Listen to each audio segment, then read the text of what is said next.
together again at last. Yes, we've had some ups and downs. Michelle, we have got to go back to 2 weeks ago that you missed.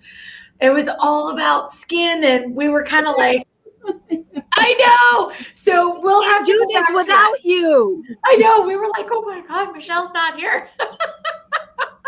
We could have talked about something else. Well, we probably should have, and we really got off topic a lot that night, but that's okay. So we'll come back to that, because tonight I think we're going to kind of throw ourselves out there and talk. We're going to try to cram the 2 other topics into one evening, which was environmental allergies and nutritional allergies. So it's been a rough week. It's been a rough last 3 weeks for me, I'm not going to lie, but things are stabling out. So thank you for bearing with me and letting us. For all of us, my mom's in hospice now, and like we're all, but everybody's dealing with stuff, right? So love to you all out there. That's true. Yeah. Everybody is dealing with something. So, oh, let me get over here because I'm not on our comments. There we go. Okay, so we should be seeing people pop in here soon. Welcome. Oh, we're back. It's good to be back. I did miss you guys. I miss everyone so much. Yeah, we missed you too. So, anyone want to kick it off tonight?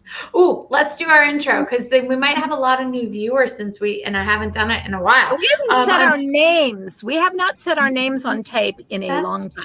True, that's true. Do you want to start, and we'll be like the Brady Bunch and go around? I'm Jennifer Bishop Jenkins, and I'm in suburban Chicago. I'm Michelle Knowles, and I am in Peoria, Arizona. Peoria, Arizona. Hey, Dara Forleo, Portsmouth, New Hampshire. And I'm Melissa Conti-Diener, and I am in Mesa, Arizona. We're like right around, right across. And Michelle, your sound is a little muffled. Yes, you are a little. Yeah. And she was having a hard time getting up her logo tonight too. Yeah, so weird stuff happened. Maybe a headset. Really? Yeah. Try that. So for any of our new viewers out there watching, we are live streaming Mondays at 7:30, and we are on 8 different platforms. So if you're watching on one of our other platforms, we are going to get all your comments. Please give StreamYard permission on Facebook if you're watching on our Facebook pages. That way we can see your name and we're not calling you a Facebook user out there in Facebook land. So let us know so we can see you. And tonight we are we're kind of going on with talking about our allergies. We missed last week, and that was supposed to be nutritional allergies. So we're going to kind of round it out together and start with nutritional and put in there our environmental. They kind of go hand in hand too. And we're going to jump back next week and go with Michelle, since we missed her on our first episode. We did a lot of talking about skin allergies, but that's going to have a lot to do with product also. So I think we're going to end up coming full circle around it, and it'll work out just well. I will start as a question for Michelle. Michelle, okay. Michelle, you have been trained as a veterinary assistant. You've worked with vets all your life, all your career. I wouldn't go so far as veterinary assistant.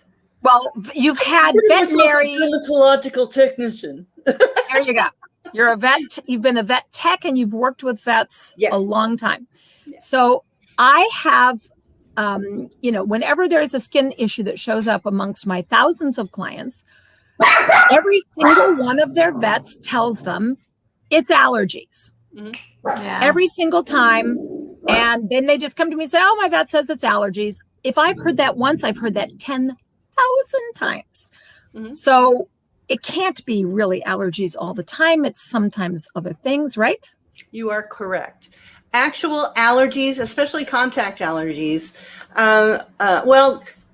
nutritional allergies, let's say, are literally only a teeny tiny percentage of real allergic symptoms.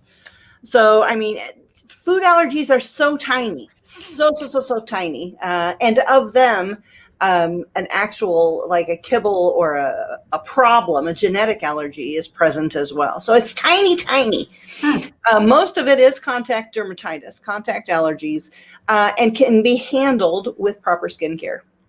And 9 times out of 10, the dog is being shampooed without being hydrated afterwards for a long period of time, because people don't know the value of conditioner. If I had one tip for anyone, if you lost all your shampoo in a boating accident and you only had conditioner left, you would be doing a service to the animal by just cleansing with oil and re-oiling. They really, really do need oil. And it is never more obvious than here in the desert. I think Melissa will tell you as well. We probably are responsible for half of all the conditioner purchases in the country. I don't know. We on so the dry here. East Coast by the Sea Coast do quite a damage also We're because the salt. salt water. Mhm. Yeah. All that sand Mm-hmm. is like So proper overexfoliate. skincare it matters. It matters in the way that you use your products, the way you layer them, in what order, how often, depending on coat type.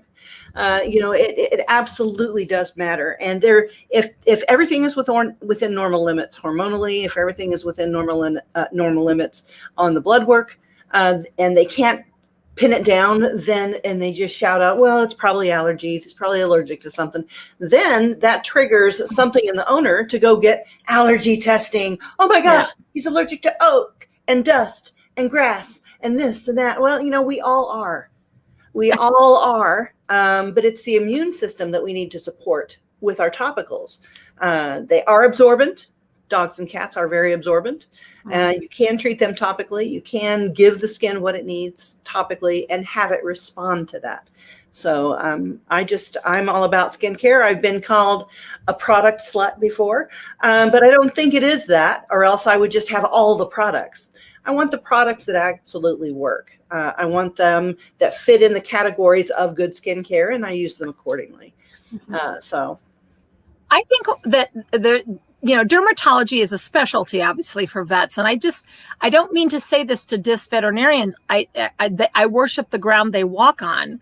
They're amazing. They have been my life partners for 4 decades of being in dogs, and I love them. But they are not skin and coat experts almost ever.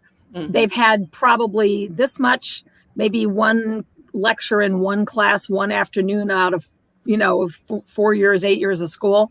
Mm-hmm. They don't have dermatology training, and they're internal experts. And so I'm not dissing them. I'm just saying that we just hope that most people will gently help to educate their clients that just because a vet has said that, oh, it's allergies, doesn't mean that that's really what it is. And sometimes it is nutritional, as you say, Dara. And sometimes it's, like a wire-coated dog that has never been hand stripped and has been clippered close with a 10 blade or a 7 blade all its life. And its hair follicles are all now clogged up with all the little bits of hair that have been left inside the follicle. And then they start getting alopecia and bumps and stuff. That's not allergies. That's just bad grooming. Mm-hmm. So just going on that, I'm going to throw, because alopecia is anytime you ask somebody, and even in our dictionaries at the shop that we have, it says alopecia is a unrecognized or unknown skin condition. Because alopecia is not a condition. Alopecia is a symptom. And I think that people have an issue with a symptom being a condition or a disease. I also wanted to add to in other words, alopecia just means there's missing hair. It's a symptom. Yeah, it's a symptom of something underlying, of something. It's like if they have Cushing's, or if they have diabetes, or if that's they have an actual condition. Yes, right. And so they may experience alopecia due to that break in the immune system from whatever the internal disease is that's going on. So it might not necessarily be from completely shaving down on a regular basis, like Correct. You just said, Jennifer, with the 10 blade constantly. Mm-hmm. Yeah. Or whatever. It could be a million different things. It could be depending on the circumstances. Well, a lot of times Go ahead. Isn't there, Michelle, isn't there a lot of times we see that alopecia show up as a symptom when we shave those double coats, and then it causes a problem? Either bacteria gets in there from the shortness. Right, being so short, because we know that when we use that blade against that skin very close, it leaves microscopic, like rake marks, clip marks. And so it scrapes the skin, which allows bacteria to get in there. Mm-hmm. And so, there's so many different things that can happen from doing that practice. That's why mm-hmm. we try and educate against it. Mm-hmm. But I mean, and shaving backwards, they can exacerbate or cause some kind of dis-ease of the skin, mm-hmm. because it's not a good practice. You're inviting in things. Mm-hmm. Mm-hmm. Okay. Well, and let's say you have a skin also and a coat that is compromised, but holding on by a thread. The immune system is just delicately balanced on a little tightrope. And then we go in and we go and shave that skin, the hair down, and it's like, oh, no, we can't handle that. And then that causes or exacerbates something that was already there. And then we expose it. Another thing that I think we don't think of on a regular basis is that when we shave or cut a hair, depending on coat type, depending on the immune system of that individual dog, just because a hair is dead doesn't mean you couldn't just chop it off. It actually serves a function, just like your fingernails. Do I have to have fingernails? I don't have to have really long ones, but do I have to have this covering the nail bed? Absolutely. Absolutely. You need that there. Yeah. So sometimes you get to a point, and it's a sweet spot for every individual dog, a sweet spot. You just have to be experienced at it. There's a place where you cut the hair down where it's protecting that freshly grown piece of hair underneath of it, and it dries it out just enough that it affects that follicle. I don't think a lot of people understand that, Michelle. I don't think that they understand that there's usually another hair under there, and that there's usually several hairs within a follicle, depending on the breed and the coat type. Yes. So you're not just taking off what you could see with the naked eye. Right. You're affecting what's underneath there. You're affecting the system of the skin, because hair isn't seeded and planted inside the skin. I think they think like grass seed. You know what I mean? Yeah. Like grass. It's just one blade of grass grows up, and you go over it with your lawnmower, and more grass just grows. Right. It doesn't work like that. Right. Yeah. And I'm going to just so you know, I'm going to take a recording of that last few minutes of conversation and send it to my brand new Irish Terrier client who came to my shop yesterday. Brand new client for us, hadn't been groomed in over a year. The dog's hair, literally, as we just pet the dog, it just was falling off in bags full. And by the time that we just put it in the tub to wash it, there was huge pink bare spots on its jacket area. Wow. I mean, it was just falling off. We didn't even strip it or touch it or anything. We were gonna, rake and comb it a little bit, but oh my God, that dog, I mean, it was, mostly okay, but there were some definite bare spots on the torso. And when I called the parents immediately and said, look, this is what's happened, because the follicles underneath, that hair has been sitting down in those follicles and for like a year and a half, and not falling out, because wire coats don't. That's why we have to pull on them a little bit. And the follicles have just, I don't know, either shut down or clogged. It was horrible. Wow. And they were not happy. How did it look after? It looked like, beautifully nice on the head and the legs. We made it look really good. But then the saddle area, the jacket area actually had bare spots, pink bare spots. And I said, it should catch up. We microbubbled it. We did therapies, we did some good therapies, but oh my gosh, it was, they were not happy, and they tried to blame us. And I'm like, neglect. Does the word neglect come to mind? Well, I mean, we're not responsible for a condition the dog has coming into the salon. We're going to do our best to alleviate any any bad things that are happening currently, but I mean, that's what we're there for. You know, if you go to the dentist with a cavity, are you mad at him that he had to drill your tooth? I just don't really understand that kind of thinking. But I know that people are very emotional over their pets. Those are their family members.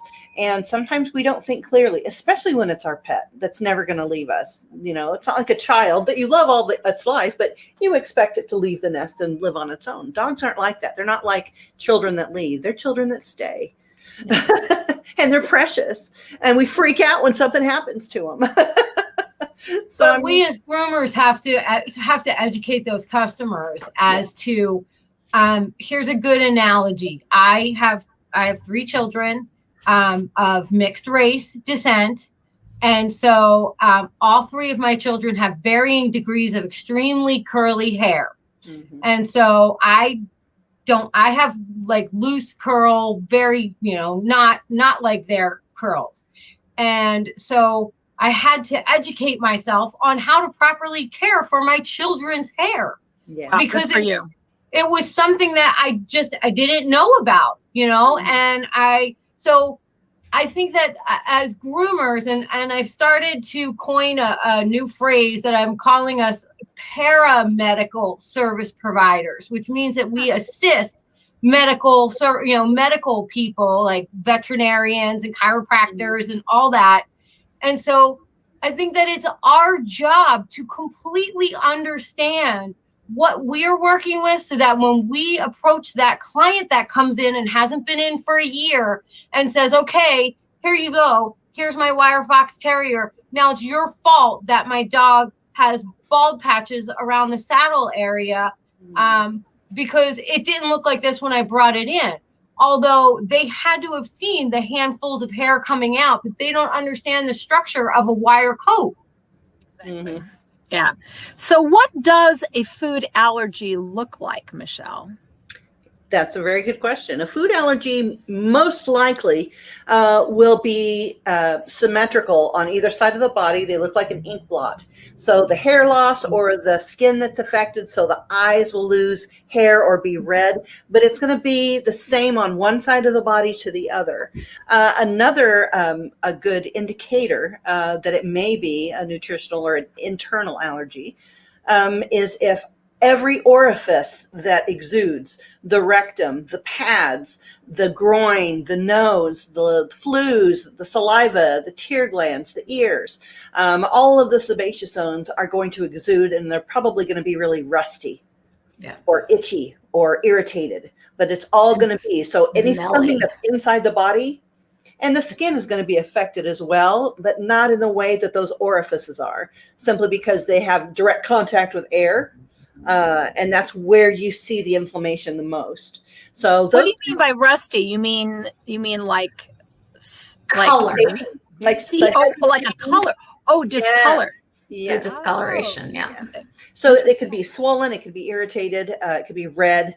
Could have rashes. But that the staining indicator around those areas would indicate something's inside the body that the body isn't agreeing with, and it's trying to push it out.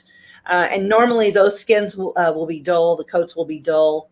Sometimes they get elephantiasis. The loose elephant-looking skin. Seen that. Yeah, and then you start seeing problems with chronic yeast, chronic bacteria, this, that, and the other, because already it's so imbalanced and so off of kilter, off of neutral, that there's no way that this dog's body can bring itself back. That's where we come in. We help that dog balance itself again. I wonder how many groomers have started carrying, just like I have. I have a very tiny retail. I've always just carried like grooming stuff and treats and things. But I've started carrying open farm dog food actually because of who was the gal that we did that skin and coat conference with that taught us about. Yeah, I feed that. I work with Kate. Kate Clausen, right? Yeah. So she put me on to a food grade as opposed to feed grade. And I'm feeding that now. And I'm carrying it in my lobby just because, I want to be able to talk to people about, good alternatives. Yeah. Do you see a really big difference in your animals by using that? You know, the most yes, we've been on it about I don't know, 5-6 weeks, and in fact, really right after that Skin and Coat Summit that we were in, and I actually the 15-year-old Australian Shepherd that was overweight and could barely drag her hips up off the ground, starting to sink in the rear end and not be able to do stairs and stuff.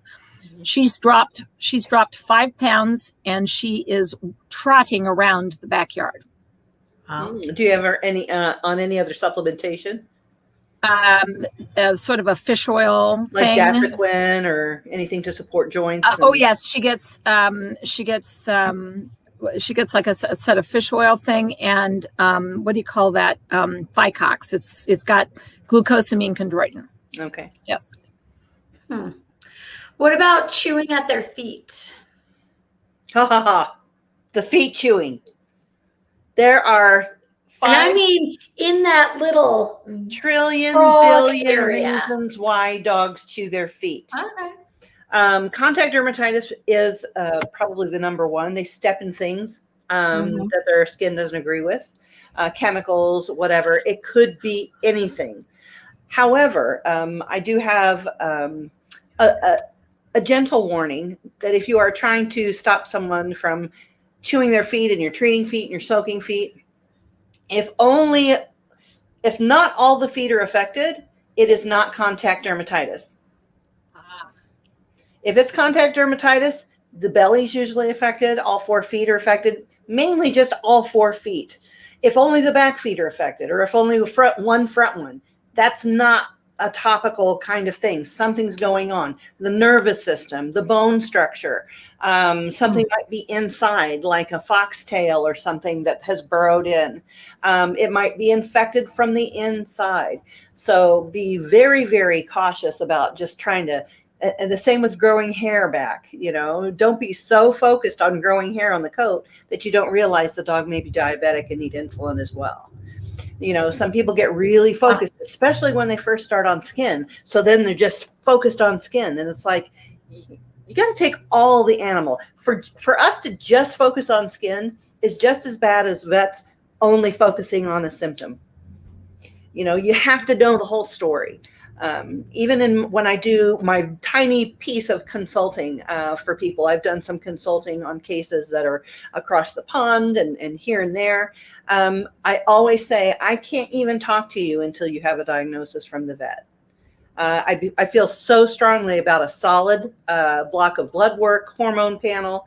I want it to be really looked at. And if there's eruptions on the skin, I want those to go to cytology or have a skin scraping or something. I want a diagnosis from a licensed veterinarian before we'll even talk about topicals. I need to know what medication they're on, what nutrition they're receiving, what topical products that they've been using, how often, and in what order. There's so many things that I have a little checklist that I send them. You have to have the whole picture so that you can really focus on what's going on with this dog, because I can be presented with 8 dogs, same rash, and it could be 8 different reasons why. So you really have to do your homework. You really have to do your history on the dog in your own way. And I think I have a little checklist that I can put in the thing just to look at your own dogs, to start studying. Okay, I have to think about all these things before I even pick a product. And when you're working with those damaged skins, the traumatized skins, you know, you really need to do that. And the more you do it, the better you get at it. And now I can look at a dog walking in the park and I'm like, okay, this and this and this and this, that's what's going to happen there, that. You know what I mean? How often, in what order, what products for that particular dog. So it is achievable. It's attainable. It's really easy once you know the theory. And I think that's something that we don't teach all over, like the certification people. Each of their programs, wonderful programs, absolutely stunning. But I feel like I want to take it that much farther. I would like to see certification happen on skin as well. I think that it's important. The skin is where the hair comes from that you color and cut. And it has to be healthy. We have to care about it. And I know a lot of people who are into sculpting are like, oh, I don't know any of the science stuff. but you should. You should. Just as much as you are passionate about angulation, you should be absolutely as passionate about that beautiful skin underneath and keeping it healthy. Makes sense. I mean, it should be.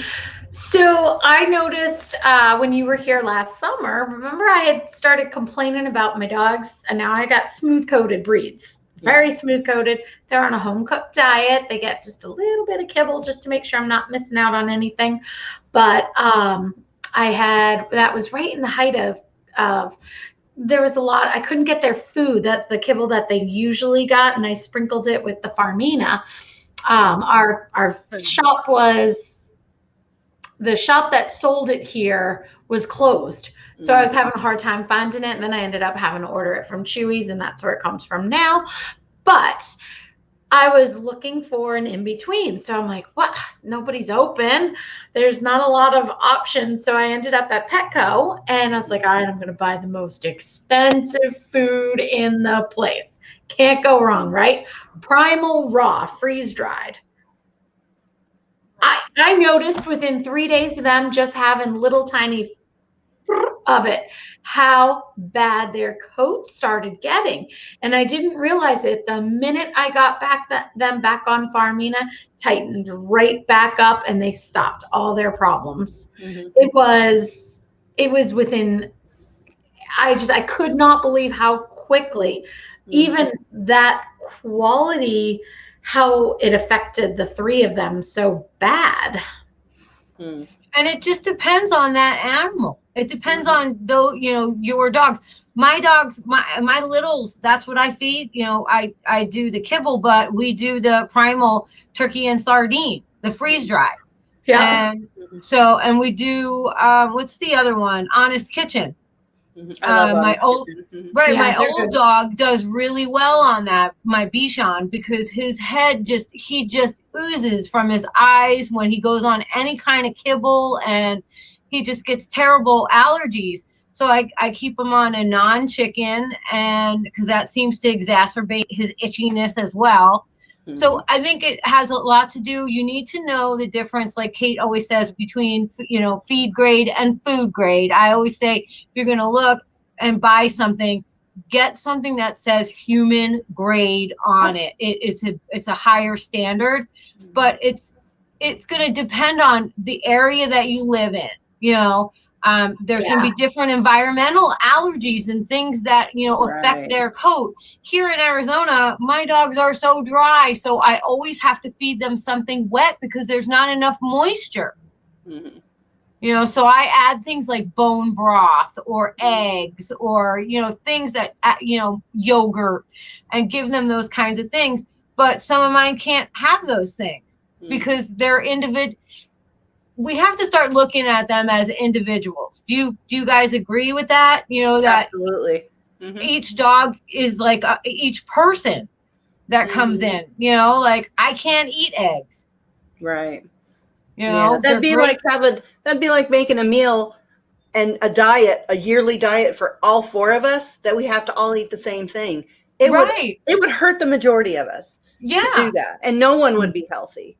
Yeah, but that's the common misconception with dog foods, is that it's just good across the board for every dog, and because we get plenty of people that are like, they feed lower grade foods, and their dogs are fine on it and they don't have any issues. Yeah, and yet you have other ones that eat top of the line, and we're still dealing with allergy issues and trying to keep those allergens under control and manage them systemically, to keep their bodies balanced. Yeah, so it doesn't matter how much you pay for it. Is it the correct formulation for your animal? Yeah. Well, I feed all the way raw. I'm super hardcore. It's not freeze dried. It is raw. It comes to frozen. It is frozen, but it is raw. It still is biologically active. And all three of my tinies love it. I have rescued all three of them, not rescued, but adopted from rescue. I rescued one.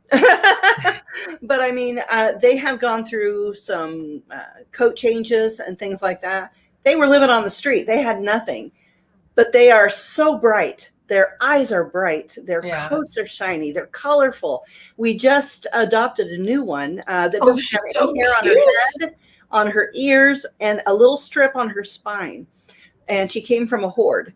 So I don't know what her nutrition was. I can tell, we've had her, 3 days now, but I can tell she's shedding off the kibble because my dog's stools don't even smell. Right. Like, they don't even smell. There's something about the biological active food that matters, I think. And one vet I was talking to, a vet dermatologist, was saying she thinks that all kibble should have some type of a wet gravy, not a yucky, sugary gravy, but some kind of a broth because of that. Canids get most of their hydration in the wild through the wetness of the food they eat. And if they're just eating dry kibble, you're actually keeping them dehydrated for most of their life. And can you imagine what that does to the inner systems? It gets gummy. You don't work right. You get sick because your immune system isn't working correctly. So, I mean, hydration is so important. And, I don't recommend it for everybody. I put hot water over all our dogs. Yeah, I don't recommend raw frozen for everybody. It's not for everybody, like we're talking about. I just happen to think I had mine on a certain prescription diet forever because they were delicate. Well, I had 2 dogs, from 2 different sides of the country, same breed, die at the same age. They were on the same diet of the same disease. And that made me freak out a little bit. I'm like, this isn't right. This shouldn't be a pattern. And then I switched to raw against all arguments. And you already know, and I'm not even, I don't care if you get mad at me for feeding raw. That's what I do. So everybody's fine here. We're not sick. We're doing combined. But I have seen them go from that cycle of being sick and starting to have the same symptoms to being actually functional. My eldest is probably 14, 15 years old, and it's just a spry and clear-eyed and colorful and functional. She's functional. So I do see a huge difference in their nutrition that I give them now. And they do get fish. They get other additives, but they're real food. It's real. I put sardines on my dogs too. Sardines. They really like the sardines. Yes, it's really good for them. As a groomer, when somebody comes to us, all right, let's say these 2 scenarios.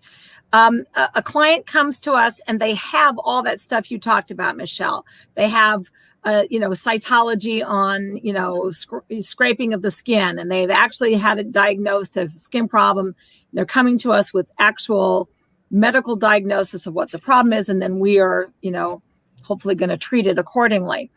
Especially if they've had your esthetician class, which they can take through the Whole Pet Academy, which is an amazing program. And it is on my bucket list. And as soon as my mother is out of hospice, it's on my bucket list. I can't wait. Then the other alternative would be just a dog coming into us with, mystery skin problem. We're not all as well trained as you are, Michelle. And I certainly am not going to get diagnostic. If you know that there's a skin problem, but you don't know what's causing it, what's the average groomer to do? Like, what are some basics that would work with any condition that, I heard you say conditioner, and I'm totally with you on that. Mm-hmm. But what else? Mm-hmm. Because you have developed this lovely 15 coat types and you branch them off, as you groom them, they absolutely get that type of treatment for their type of coat. When you are working with a skin that is damaged or compromised, you go back to the base 3. You ignore, short, medium, long, right? Yes, short, normal, ignore long, right. everything else, and you go back to basics. From this book. Correct. Right? Correct. Yeah. Yes. Short, medium, long, short, natural, or long, however the jargon is that you want to designate it. And it basically is short-ish breeds, double-coated-ish breeds, primitives, and your long coats that grow continuously or flowingly over a period of years. So you go back to basics and you feed that skin the way it is required. And that's basically what you do. So it says short, normal, and long. Right. Yeah. Yeah. Those are the And they three also use categories. They right? also use the normal. They also use the medium jargon in that book in several different areas. But just it means the same thing. It means the same thing. Normal simply means 80% of all dogs are double coated or primitive, Yep. or and have that particular coat. It's the coat that they can live outdoors in their regular environment for their coat. All the specialty breeds, not so much. Maybe you can't just throw them in the tundra and expect them to live. So, and then that wonderful chart that I have shown of yours, where you take the range of coat types based on the genetics, mm-hmm. and then you parallel them over the short, medium, long. Yes. They all need oils. They all need minerals. They all need collagen and moisturizers, humectants, emollients. They need them in different amounts, whether they are short, medium, long. Mm-hmm. So short needs more oils. Correct. Medium needs more minerals. Yes. Long needs more collagen and humectants and emollients, right? All the way to the ends of the coat. Because just like I said, when you cut the end of a hair, that hair is a tube. And if you cut the tip off of a hair that's not properly sealed, technically, chemically, microscopically, it dries the entire hair out down to the living tissue of the follicle. So if we don't protect the hair can't protect the skin can't protect the follicle itself, and you lose health. So, and those words are what you need to tell clients. Yeah. Repeat that. If you don't protect the hair, mm-hmm.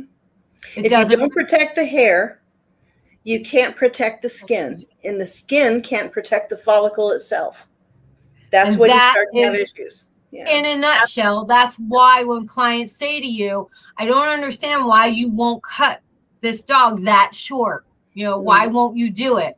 Because this is, and these are just things as groomers that we're not taught.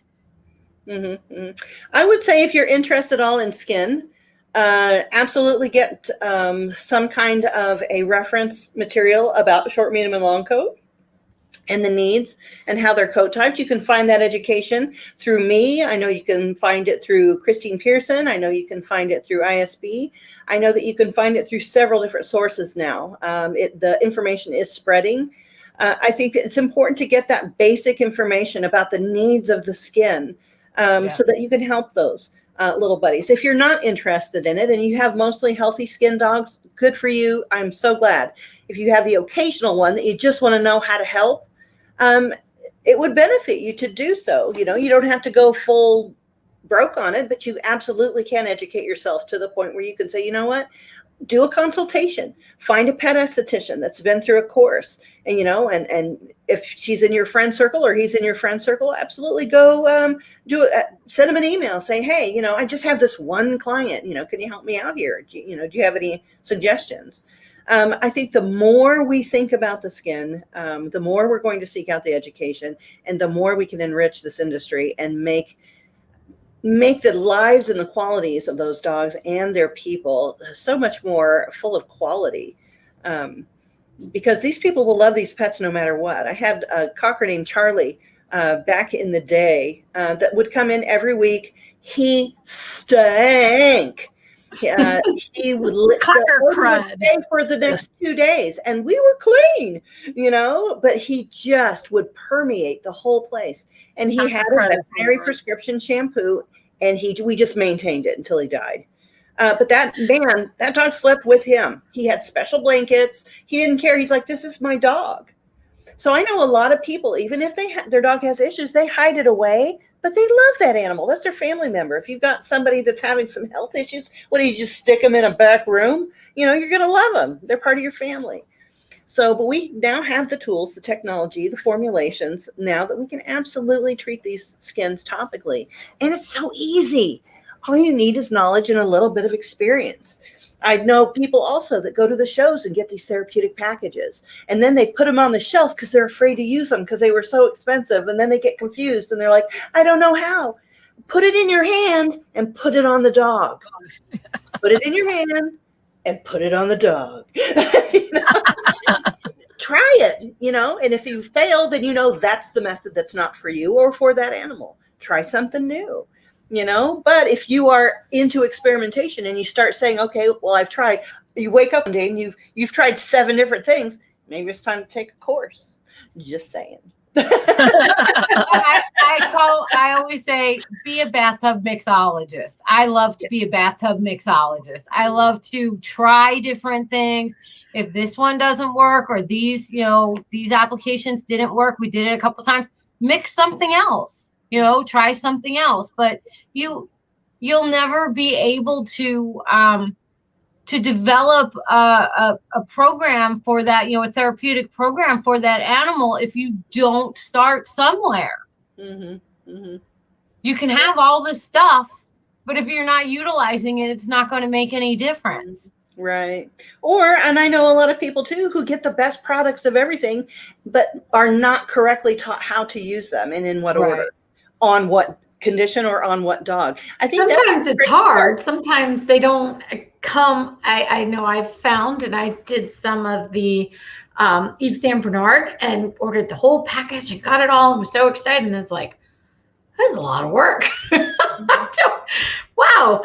But charge extra for this. Right. It's like, oh my God, our customers back then would never have paid for that.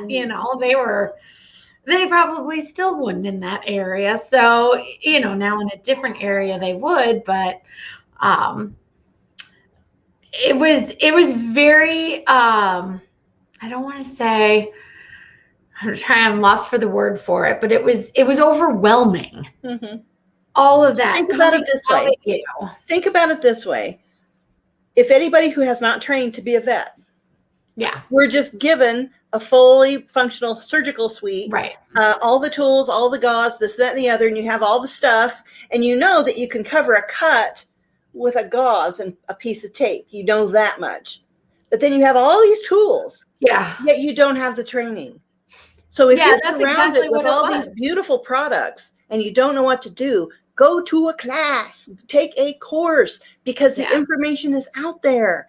It's easy. It's not confusing. There's a little bit of learning involved, but you can do this. You can do this. This is very repeatable. That's what I love about it. This one just came. It was like, oh, at a show. Oh, you should buy all this. Right. Oh, okay. So, this is gonna be great. I know, and we got off because we're. So Dara, with your online curriculum that Michelle teaches with esthetician, is there just a general basic class? I know there's the master's program. Is there just a general introductory basic class that would be available to people? Is that one of the options at wholepetnh.com? Oh, yeah. Yes, we actually have a level 100 all the way up to level 400 for the master's courses. So level 100s are the basics. They're the very basics. There's 2 different programs. So if you work in a salon and you want to do some skin work, there is a diploma that's attached to the course, a pet esthetician for salon environment. If you want to go even further and work in a veterinary environment or learn at that level, learn to talk to veterinarians on their level, then there is also a master esthetician for veterinary environment. But we have absolutely a la carte classes for sometimes business owners, for salons that just need to have that information to disseminate to their employees, people who just want the basics. We absolutely will. It's like any other college, if you will. People don't even have to wait for a class at a conference. They can go online, wholepetnh.com, and do one of these just basic classes. Now, what if a dog, again, you just like a generic dog with the skin that's just not right, and you just don't, something's not right, but you don't really have the training or the tools. Is there like any I think of, I talk a lot about this in my 15 coat types class about the do no harm, the Hippocratic oath for groomers. The rule of every doctor, first and foremost, is at least do no harm, don't make it worse, right? Correct. Mm-hmm. So is there a kind or a category of just a basic shampoo and a basic conditioner that would be a do no harm kind of approach that would at least, get them cleaned and conditioned, that even if you can't decide what, is it fungal, is it bacterial, is it allergies, is there a dermatitis, is there something medical going on, what, if you can't know that, but you know that something's not right on the skin and coat, is there a do no harm basic generic approach, especially, and I don't, we don't have to name brands, but just like as a type of category of, to me, Yves Saint Bernard it makes that pretty easy because they already have done that work. But is there a generic like that is kind of just at least a do no harm?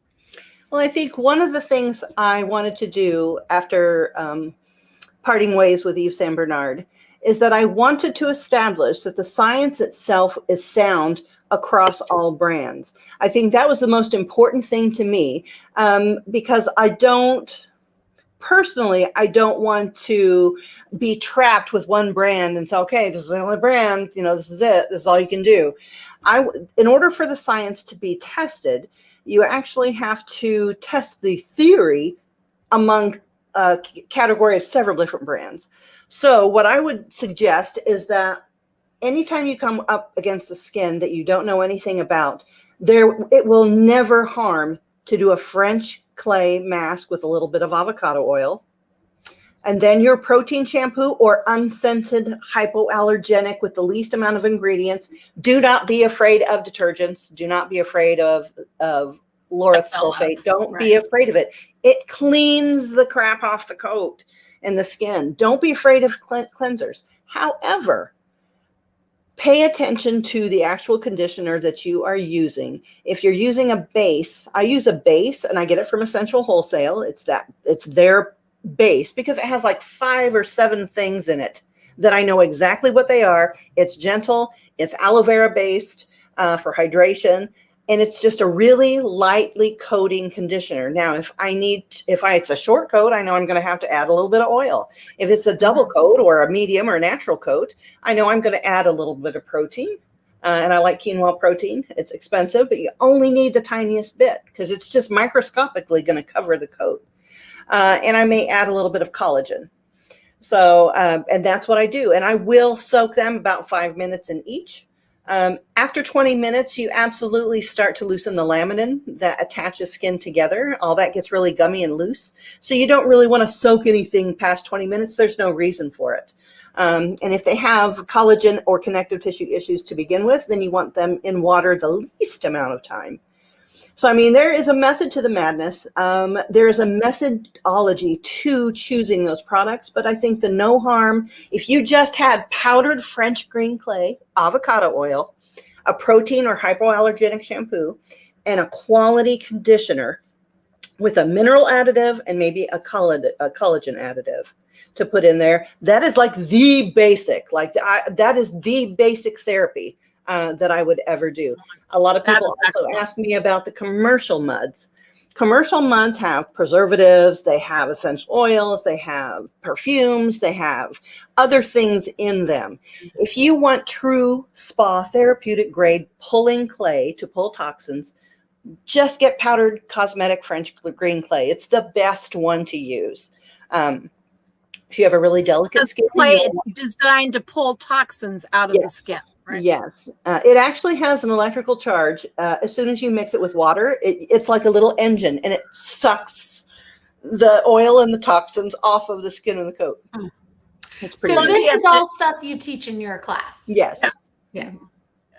That's, I could talk about it for days. Well, that's okay. We got another show next week about it. So but yeah, it is, but people are asking. Thing you can do, I suppose, Jennifer. But I think I'm going to say, because I kind of took that question to be a little different, Jennifer, and maybe it's my simple, I'm simple. So I think, are you talking about just a basic general shampoo that is a good all around that should be, if you're not doing what Michelle's saying, if you're not doing even if it's just a normal dog. I mean, I do have as a default shampoo, a hypoallergenic, fragrance-free, very low, simple ingredients. And, you know, I can name about Sensi Skin, Earth Bath, you know, a lot of the, almost all of the lines, Nature Specialty, a lot of them have a basic, you know, very minimal ingredients, no colors, no, you know, you know, just, I don't know. It's basically soap without fragrance and Right. Mm-hmm. yeah. And with, and I don't know what, you know, here's another thing. What makes something hypoallergenic? Nothing. The name. It's a marketing term. That's what I thought. Yeah, it's nothing. like dog food. It's like dog food. It's It all is. No such marketed thing, right? to Right. it's marketed to make us feel just like oatmeal shampoo. In order to be considered, I guess, a hypoallergenic shampoo or a conditioner, it has the least amount of ingredients, no dyes or perfumes added. Most of them smell like toe fungus. Yeah, nothing. They smell like, because there's nothing. Yeah, they don't really. There's nothing in them, And they don't clean. well, that's not true. That's not true. No, Some of them I are haven't found absolutely any made that with a proper cleanser. I think when you just get into the the cocometyl propylbetanes, they have trouble cleansing. I think you need a good cleanser. I think a good mix is the laureth sulfate and the cocometyl propylbetane. I like that mix the best. My base that I use, I actually add a little bit more of the laureth sulfate to the shampoo. very few lines are actually broadcasting their ingredients. Am I correct? Yeah. Isn't that true? I mean, it is true. But quite a few are. But I do know that quite a few will list a lot of ingredients, and us not knowing will say, oh, that looks like a decent ingredient deck. And it's not everything that's in it. yes. Right. I just have to laugh when I go to a trade show and I see groomers walking from booth to booth shopping for shampoos. And the only thing they do is, it smells so good. And that one smells so good. It's all fragrance. And that's, of course, what it's being driven for. It's being driven for our product consumption. It's fragrance is not for the dogs. In fact, dogs have so much more. I talk about this in my 15 coat types too, that their olfactory organ is so much more sensitive that, you know, perfumes is like dropping an atom bomb on them. It really is.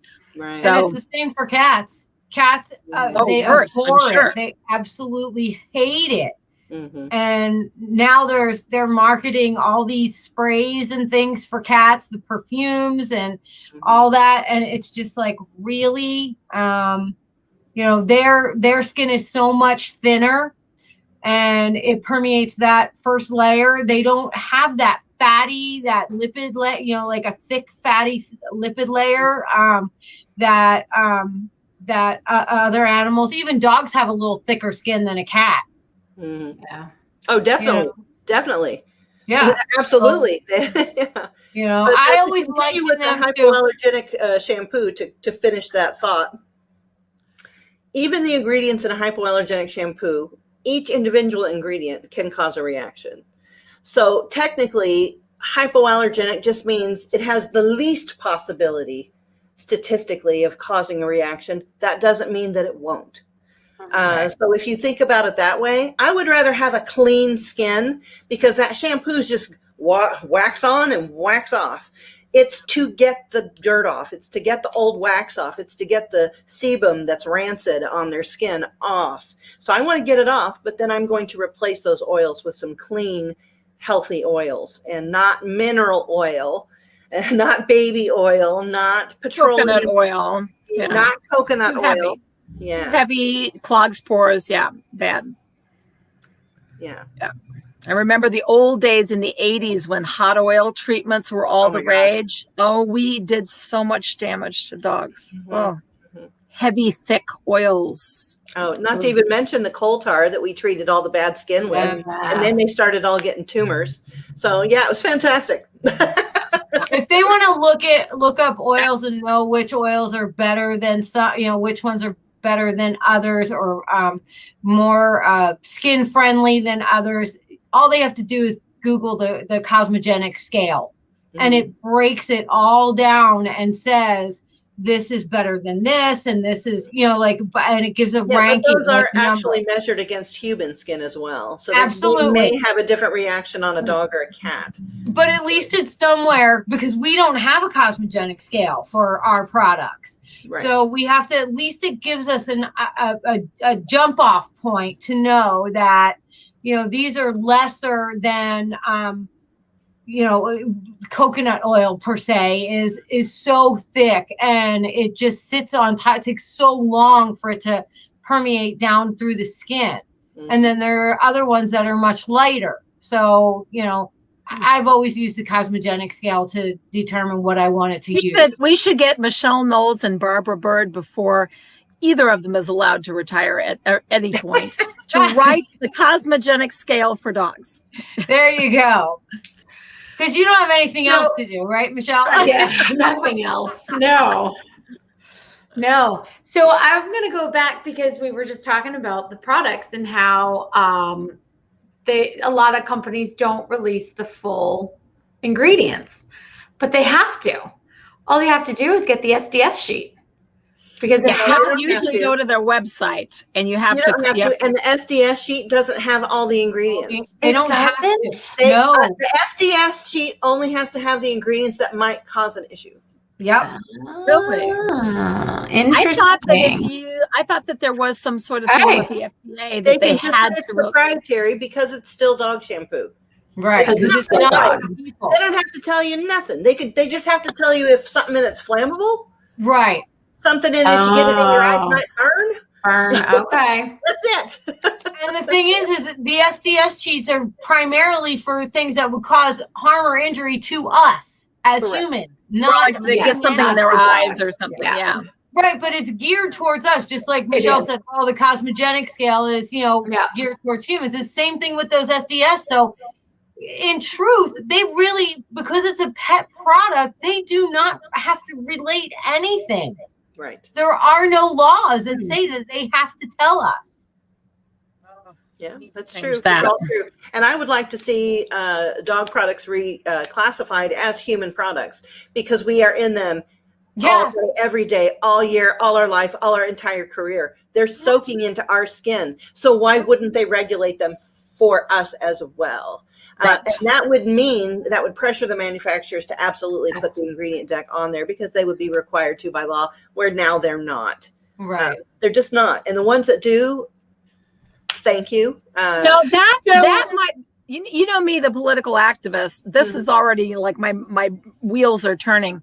Mm-hmm. This is a letter to OSHA saying you've got 200,000 groomers nationwide that are constantly in these products and they have no idea what's in them. That's a really, maybe it could be done without, legislation. It could be done in a regulatory way. Because that's really what we're asking. We just want to know what we're putting our hands in. Yeah. I don't think that's unfair. So I'm going to call my congresswoman. I actually am friends with my congresswoman, and she's like number 2 in the House of Representatives, number 3. So I might do that. I'll reach out to OSHA tomorrow. Yeah. I'm with you, Dara. I'll just ask the question and see. I mean, it is interesting, because I just did that.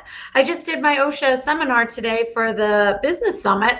Oh, and, I was thinking about this all day long. And so it was like, this kind of fell right into it. And I was like, yeah, but those SDS sheets, you've got to have those, and you got to know what's in that. And people don't know what OSHA is. It's the Occupational Safety and Health Administration. It's a government agency. And you guys look in the chat room and look what Angie Coates just said. I was going to say the same thing. Angie says, when I was 23, I got ovarian cancer from 6 days a week, 12-hour days of flea shampoo sitting at the apron tie at my waist. Yes, we are absorbing these chemicals. We need to know what's in them. And if we need to glove up while we do use them, then we need to know why, we need to know how, and we need to know what we're up against. Yeah. That's only fair. And how safe is it if we have to wear hazmat suits to touch these products, and then we're pouring them onto this poor animal? Well, until you've dealt with actual dog lice, you can't say that, because yes, the answer is yes. All of the chemicals on the lice. Yes. Yes. Angie, I just want to say I'm just sending you a ton of I don't know, just love, support, hugs. That is just Yes. Angie awful. says it said all natural on it, but as her oncologist pointed out, arsenic is natural. Poison is natural. Sure, all natural is a marketing term. It means nothing. Another marketing term. Wow. If it's a piece of plastic, it's actually natural in its own way, because if it's made on the earth, if it comes from the earth and it has ingredients of the earth, no matter what heat put it together or chemical process, it's still natural. So natural means nothing. Nothing. Yeah. I'm going to have to ask you privately, Angie, if you sued anybody, but I'll ask you later. Our chat room has been really quiet tonight. We're usually and Well, you know maybe what? I feel like this was heavy. Planets have converged because all of us have been dealing with a little something for the past 3 weeks. I'm going to extend that out to our viewership as well. I think that just planets have aligned, and everybody's trying to go through this stuff and come out on the other side as best as possible. No, I have to amen that, because it's not just my mother going into hospice and your family and Dara's family and, you know, Melissa's health. Everybody, like all four of us have had issues, but like I'm seeing it with, like, in my huge circle of, like, there's a lot. You're right. There's like heavy bad stuff. Weird energy that's been going around the world for the last, I'm going to say, month. It's been a month. I know that. Oh my gosh. Yeah, without even getting deep into anything, we are going through a birthing change, I believe, in our world for very many reasons. And things are changing, and they're going to be different than they were before. And I think everybody collectively is learning how to mold themselves into this new environment that is not static yet. It's still moving, it's still going, it's still in motion. So we don't know where we're all going to land. And I think that really has affected very many of us. Well said. We feel a little bit unstable in the energy of the world. Amen to that. Terry says she's not seeing comments of anybody else in her, feed. Yeah, so maybe it's a technical. Well, no, I think it just depends, because, like I said, we're on 1, 2, 3, 4, 5, 6, 7, 8 different platforms. So you might not see everybody's comments, which is why we try to talk them through every week. A lot of people watch us on recording. Yeah, Grimmer Jen said that people are starting, as they're getting vaccinated, they're starting to get out and socialize more in person. That's a good point. And the weather's getting warmer, so that's true. Yeah. Well, if you follow anything to do with the weirdness going on, I just Googled it to make sure, and the Farmer's Almanac does keep track of retrograde and planets. And so our next Mercury retrograde is May 29th through the 31st. So, and that usually sets us up for some funky energy that is, coming our way. So just be aware and take precaution, as my husband likes to say. Hatches. Put on your tinfoil hat, because that's what Don always tells. He's always put your tinfoil hat on. So a lot of people know I work as a victim advocate because my sister was murdered 30 years ago, and I've been very active in victims issues.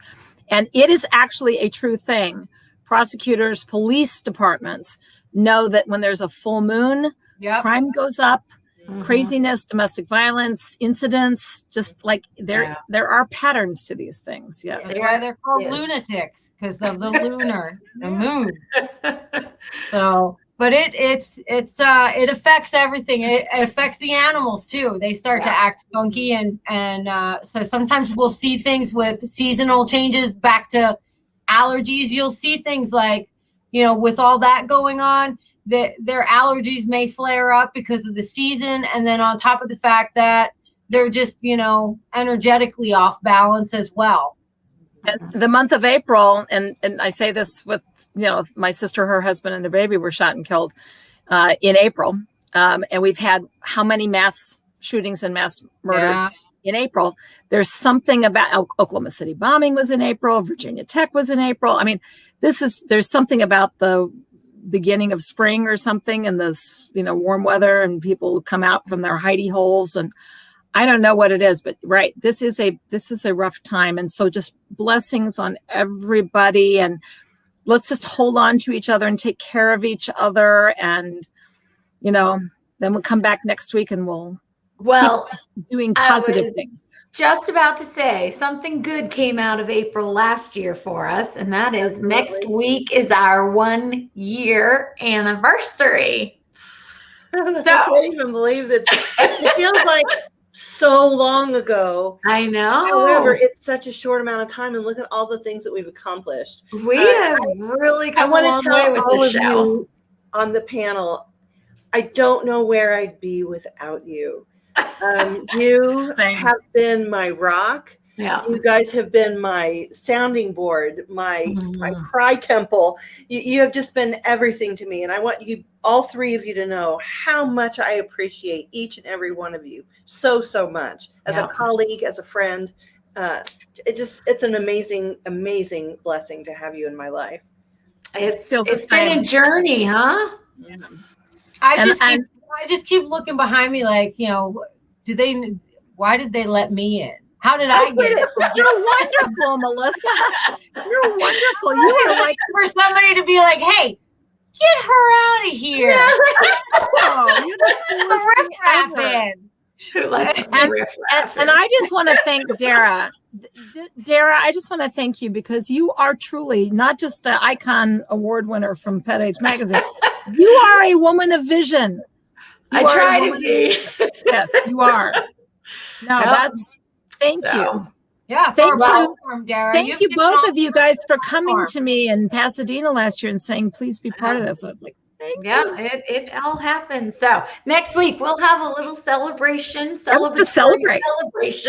before we get kicked off. And so we are over, but I got a new video for us for our ending. So yes, I'm going to kick us all off and end it with our new video. So we will see everybody next week. And don't forget, 1-year anniversary. So we want to see a lot of people celebrate with us next week.